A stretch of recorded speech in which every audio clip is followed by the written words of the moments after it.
Hi there! Today we are going over some basic apologies and responses to them. The easiest way is to say sorry, vabandust. It's used when making your way in a crowded place, asking directions from a stranger, or when you did something wrong. Vabandust, vabandust.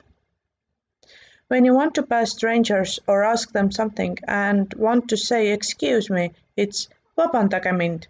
You may also end the conversation with that in formal events. Vabandage mind, vabandage mind. Vabandage is a very formal word and used only with strangers or when you are dealing with very respectable people. It's actually plural. Vabandage, vabandage. If you want to ask something from a stranger and start with I'm sorry to bother, it's vabandage tülitamast, vabandage tülitamast, vabandage tülitamast. If you did something wrong yourself, you may just say sorry, but the longer version is I'm sorry, palun vabandust.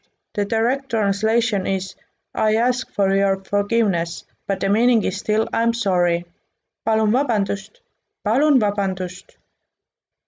When you hear that something not so great happened with your friend and want to say you're sorry, it's mul on kahju, mul on kahju, mul on kahju.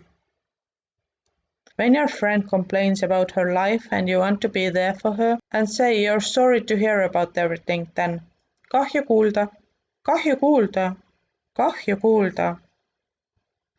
If someone apologizes to you and you want to say it's okay, kõik on hästi, the literal meaning is everything is good, so really you can't translate directly from English to Estonia and vice versa.